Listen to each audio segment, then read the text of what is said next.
Big global banks stepping back, a new exchange pushing hard for liquidity, and India's most awaited IPO is quietly heating up in the unlisted market. If you track unlisted shares, IPO pipelines, or market structure changes, this week's update matters. Welcome to the Sharescart Bulletin, where we break down what's happening behind the scene calmly, clearly, and without noise. Let's get into today's three key developments. First, SBI Mutual Fund IPO, global banks step back. SBI Fund Management is planning a $1.4 billion IPO with an estimated valuation of around $14 billion. But here's the key development. Citi and JP Morgan have opted out of advising this IPO. Why? Advisory fees were quoted around 0.01% of the issue size, far below the global banking average of nearly 1.8%. In simple terms, the fees were rock bottom. As a result, Citi was replaced by Jefferies and JP Morgan exited the mandate. This isn't unusual for PSU or government-listed IPOs, where a bank often accepts symbolic fee for long-term strategic relationship. The deal is now being led by domestic investment banks including Kotak, Axis, SBI Capital, ICICI Securities, Motilal Oswal, and JM Financials.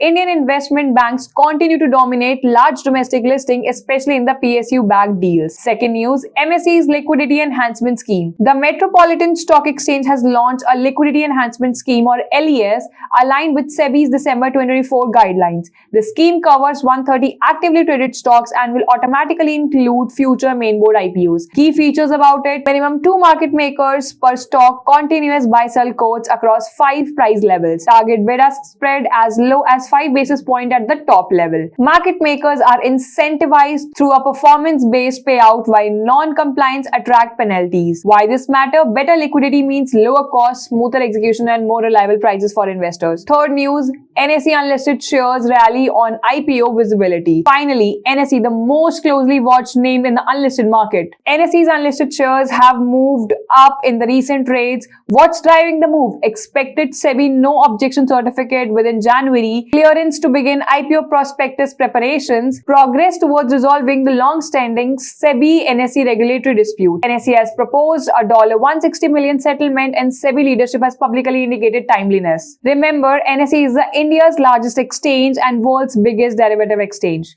The unlisted market is responding to the IPO visibility even before official timeliness are announced. These developments show how the unlisted market moves, not on headlines but on signal, structure, and regulatory clarity. At Sharescart, our focus is to help you understand those signals early with facts, not hype. If you want steady, informed updates on unlisted shares and upcoming IPO, stay connected with Sharescart. Thank you, and we'll see you in the next one.